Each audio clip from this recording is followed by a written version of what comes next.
노조의 잘못이 아니라 고인의 금전적인 문제, 본질적인 책임은 원청에 있다라고 정말 인간이라면 그렇게까지 사랑할 수 있을까?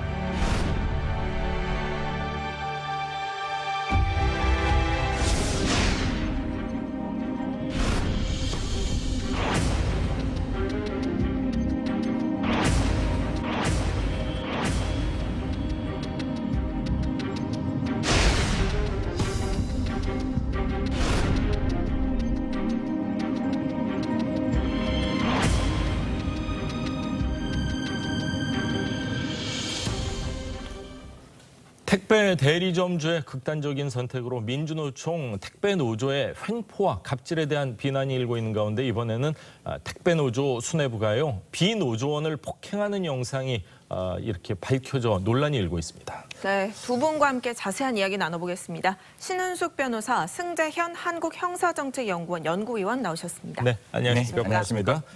자, 논란이 된 영상 한 2년이 좀 넘었습니다. 2019년 4월로 표기된 것으로 지금 전해지고 있는데 택배노조 집행부가요. 비노조원을 폭행한 것으로 알려지고 있고 영상에 이 게시한 글에 노조원으로 추정되는 사람들의 조롱성 댓글까지 달렸다 이렇게 얘기가 들리고 있습니다. 어떻게 보셨는지요? 네, 맞습니다. 영상을 보면 상당히 충격적이라고 생각하는데 어디에서도 폭행은 있어서는 안 된다라는 전제하에 이제 이런 영상이 논란이 된 것 같습니다. 딱 영화의 한 장면 같기도 하고요. 네, 맞습니다. 7일 택배 대리점 협회에 따르면 민노총 산하의 택배 노조가 주로 이용하는 SNS에 택배기사 권리찾기 전국 모임이라는 게시판이 있다라고 합니다. 예. 이곳에 글이 하나 올라왔는데 그 글이 뭐냐면 노동조합에 가입하면 택배 분류장에서 폭행해도 되나요? 라는 제목의 글의 영상이 지금 보시는 이제 발차기 영상이 올라왔습니다. 써보면 택배 노조원이 비노조원을 폭행했다라는 제목으로 영상이 올라왔고 약 8초에 달하는 영상인데 예. 보시다시피 발차기를 하는데 폭행을 하는 영상이 이제 명백합니다. 근데 문제는 이 폭행이 일어났다라는 것도 사실 충격적인데 그 밑에 달린 댓글입니다. 오히려 이 폭행을 당하는 피해자를 조롱하는 글이 올라왔는데 이 피해자를 대놓고 얘기하는 것 같은데 본인의 얼굴이나 폭행을 해라. 그다음에 살다 보면 맞을 수도 있고 때릴 수도 있는 것이지. 예. 이런 글이 올라왔고 이유 없이 맞았겠느냐. 정신 차리시오라는 글이 올라왔습니다. 정말 통상적으로는 맞은 사람에 대한 뭐 위로나 그렇죠. 뭐 이런 안타까움 옹호나 같은 게 어떤 나오지 경우도 않나요? 폭력은 안 된다. 이런 글이 올라와야 되는데 폭력을 정당시하면서 피해자를 조롱하는 댓글이 올라와서 문제가 되고 있습니다. 예, 그렇군요. 그런데 영상이 보도가 되자 이 택배노조 측은요. 피해자가 집회 참여를 놓고 경론을 벌이다가 시비가 붙었고 이 폭행이 영상 속에 폭행이 있기 전에 피해자가 먼저 둔기를 들었다. 예. 그리고 서로 합의된 사안이다. 이렇게 설명을 했어요. 네, 맞습니다. 택배노조에서는 사실 저런 설명을 하고 있습니다. 택배노조 방금 우리 앵커가 말씀 주셨다시피 사실 뭐 그 집회 참여를 놓고 굉장히 많은 어떤 그 경론이 있는 과정에서 그 피해자가 조금 이렇게 그냥 실소라 그러죠. 그냥 약간 웃음을 짓는데 예. 막 이렇게 심각한 상황에서 이렇게 피식 웃으면 굉장히 기분이 나쁠 수 있잖아요. 예. 그래서 이제 시비가 붙었고 그 시비 붙는 과정에서 방금 나와 있는 저 영상이 나왔다는 거예요. 그런데 그 영상 전후 사정을 설명하고 있는데 그 전에 이미 이 피해자가 둔기를 들고 왔고 또 뿐만 아니라 이런 이야기를 했다라고 얘기합니다. 그 사이에서 분명히 자기들 나름대로에는 여러 가지 어떤 갑론을박이 있기 전에 이미 이 피해자가 택배 상자를 던졌기 때문에 예. 원인 제공이 이 피해자가 아니냐라는 입장문을 이제 그 택배 노조에서는 밝혔습니다. 예.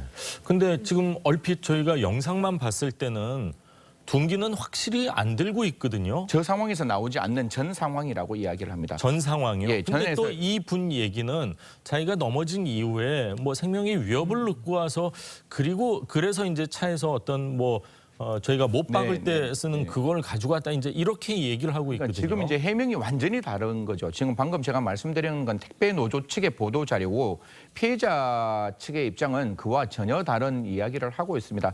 사실 이 폭행이 있고 난 다음에 그 택배 노조원들이 모였대요. 예. 모여서 자기가 이래서는 도저히 안 되겠다. 힘에 밀릴 수 있어서 차 안에 있던 둔기를 가지고 나오는 것이지 그 전에 폭행이 있었던 사실 없었다. 이렇게 이야기를 하고 있어서 진실 진실 공방으로 넘어가고 있습니다. 그렇군요. 이게 진실 공방이 벌어지다 보면은 2019년 4월이기 때문에 시간도 많이 흘렀고요. 예. 그리고 앞뒤에 과연 뭐 영상이 뭐 존재할지 안 할지는 모르겠지만 그런 부분에 있어서 참 어렵지 않나 하는 생각이 들고 피해자는 지금 합의가 돼서 고소를 취하했다는 건 전혀 사실이 아니다. 같이 매일 보면서 일하는 사람들끼리 고소하고 이런 상황이 좀 난감해서 그리고 계속 찾아와서 합의를 해줬을 뿐이다. 이제 이런 얘기를 하고 있네요. 이게 어떻게 보면 처음부터 끝까지 택배 노조의 입장과 피해자 측 입장 완전히 달라지는 입장인데 방금 말씀 주셨다시피 처벌 불원 의사 표시는 했는 것 같아요. 이게 예. 왜냐하면 이제 퇴원하고 난 다음에 퇴원하는 과정에서 제가 예를 들어가지고 앵커하고 저하고 약간 뭐 이렇게 서먹서먹한 감정이 있다 할지라도 예. 제가 매일 보는 입장이면 예. 여하튼 관계없이 그냥 사과하고 뭐 이렇게 서로 간에 잘 저희 둘은 일주일에 한 번 보지만 저하고 예를 들어서 뭐 카메라 감독님이나 네, 매일 봐야 매일 되는 봐야 거니까. 되는 사람 입장에서는 좀 서먹할 수 있으니까 그렇죠. 합의를 해줬다. 네네, 지금 그러니까 그 얘기인 거죠. 처벌 불원의 의사 표시를 했지 그 당사자와 진지한 화해는 없었고 합의는 예. 없었다고 하는데 뭐 그 사이에 이제 그 가해자 측에 60만 원 정도 매달 뭐 보내오겠다 이런 이야기를 했다라고 합니다. 사실 그 금전이 왔는지는 저희들이 확인할 수 없고 아까 이제 이런 이야기를 해요. 그 택배 노조에서는 이분도 택배 노조에 가입했다. 왜냐하면 이러한 어떤 택배 갈등이 노조 갈등이 있으면 안 되기 때문에 예. 이렇게 가입했다라고 하는데 또 피해자 입장에서는 아니 100% 가까이 다 가입했는데 나만 가입하고 있지 않으면 혼자만 남아 있으니까요. 불이익이 아니냐. 그래서 제가 선택할 여지가 없이 그 택배 노조에 가입했다 이렇게 이야기를 합니다. 제가 예를 들어서 이제 카메라 감독님하고 얘기를 했는데 저하고 카메라 감독님들하고는 사이가 좋다는 거 밝히겠습니다. 네. 예. 이번 영상이 지금 2년 반 정도 전의 맞습니다. 영상으로 알려졌기 때문에 예. 이번 사건에 대해서 지금 와서 이야기를 하면서도 이 민주노총 택배 노조에 대해서 택배 노조 안에서도 좀 집행부 우리 자성해야 된다 이런 노조원 일각의 자성의 목소리가 나오고 있더라고요. 네, 일각의 자성의 목소리가 나오고 있는데 일단 택배기사 권리 찾기 모임이 있습니다. 전국 모임이 있고 SNS가 이제 활발히 이루어지고 있는데 여기에는 이제 기본적으로 보면 이제 기사들의 땀과 노력을 착취하는 점주에 대한 비난이 많습니다. 그런데 최근 그 말 끝에 본인들도 자성해야 된다라는 글이 올라와서 이제 관심을 끌었는데요. 그 내용을 보면 택배 노조 집행부를 겨냥을 해서 반성을 해라. 사과 입장이라도 표명을 해라라는 글이었는데 그 내용은 현재 매스컴이나 언론에서 보도되고 있고 여론도 우리한테 좋지 않다. 그러니까 국민들도 소비자들도 우리에게 등을 돌리고 있다. 이런 사태에 대해서 집행부가 일조했다라고 생각하면 최소한 사과 표명이라도 해야 되는 것이 아니냐. 라면서 이제 현장에서 느끼는 이제 느낌을 말을 했습니다. 요즘 택배 배달 가면 전에는 물이라도 주고 고맙다고 했던 소비자들이 등을 돌리고 있고 그래요. 우리를 벌레 보듯 한다. 예. 그런 글이 올라와 있고요.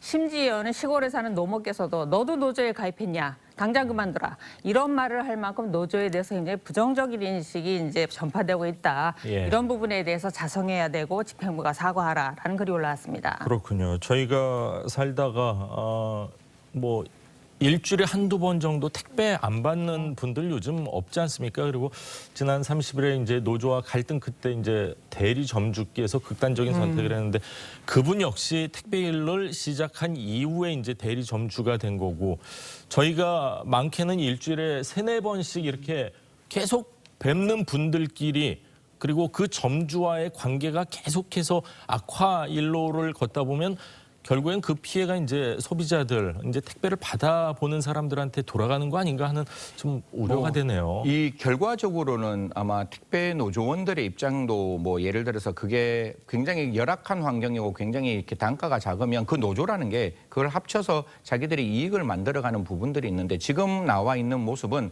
택배 노조와 점주 사이에 너무나 큰 갈등이 있는 것 같아요. 맞습니다. 지금 나오고 있는 여러 가지 이야기들을 좀 들어보면 뭐 대한통운 택배 대리점 연합에서 이야기하는 그 내용을 보면 이번 사건은 그냥 한 가지 사건이 아니라 늘상 일어나는 사건인 것이고 그 택배 조합원들의 폭언과 고통받는 점주들이 한둘이 아니다라고 이야기를 하면서 예. 사실 뭐 김종철 연합 회장은 인터뷰에서 이런 이야기를 합니다. 단톡방 안에서 이제 그 점주가 빠진 상황에서 단톡방에서 단톡 이야기가 나올 때 굉장히 좀 저희들이 볼 때 불편한 이야기들이 많았잖아요. 뭐 예.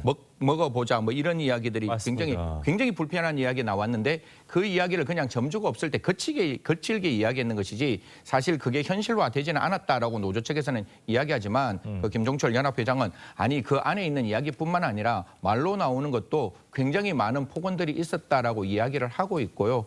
또 그런 과정 속에서 이제 그 대리 점주와 그다음에 택배 노조 관계에서 진짜 저희들이 생각할 수 없을 만큼 그 갈등이 깊어져 있는데요. 이런 부분들 좀 잘 해결할 수 있는 방안을 좀 만들었으면 좋겠다. 노사정 협의체에서 이런 거 좀 만들어 좀 이런 부분에 대해서 좀 논의를 했으면 좋겠습니다. 논의를 해서 사실 생긴 게 분류 도움이라는 것도 생기고 어떻게 보면 이제 택배 일을 하시는 분들이 분류하는 데 시간이 너무 많이 걸리니까 원청 업체에서도 일정 부분 뭐 지원을 해가지고 그런 게 생겼는데 그럼에도 불구하고 그 갈등의 골은 너무 깊어 보입니다. 네. 예.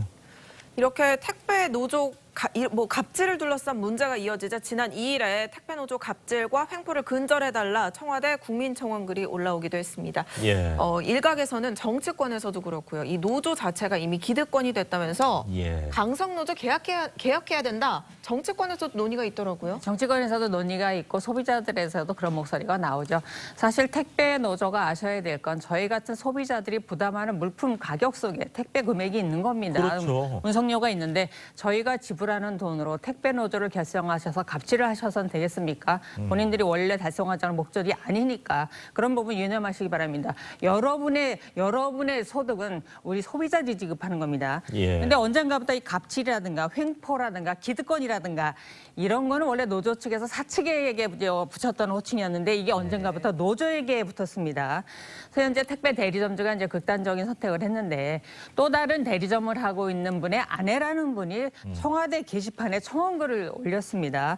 이런 부분에 대해서 더 이상 이제 갑질이 없길 바란다는 청원글을 올렸는데 예. 본인의 남편도 이제 택배원을 하다가 대리점을 차렸는데 정말 친했던 동료가 노조에 가입하고 나면서 그렇군요. 이루 말로 들을 수 없는 욕설과 폭행을 당했다. 예. 그다음에 지금 정서적인 학대를 당하고 있다. 정말 대리점을 운영하는 것이 너무 힘들다. 라는 이런 말이 나오고 있는데 글쎄요. 노조가 결성된 원인이 뭔지를 생각한다라고 하면 이런 사태에 대해서 돌아보셔야 되지 않을까 생각합니다. 그렇군요. 이분과 관련해서 이제 정치권에서도 의견을 냈는데 막말을 많이 하시기로 이제 유명한 홍준표 의원이 해도 너무한 거 아니냐. 이런 걸 올리셨고 예. 유승민 의원 같은 경우는 인권을 운운하면서 인권을 유리하셔야 되겠습니까? 라는 글을 올렸습니다. 그래서 노조 측에서 한번 자성이계를 가지셔야 될 것 같습니다. 그렇군요. 저희들은 뭐 배달을 받을 때 노조원인지 비노조원인지 알 수가 없습니다. 항상 마음속으로 감사함이 있었는데 이 감사함이 이제 좀 줄어드는 사회적 분위기가 만들어지지 않기를 기원을 해보겠습니다. 자, 신은숙 변호사, 승전 연구위원 말씀 두 분 말씀 여기까지 듣겠습니다. 감사합니다. 감사합니다.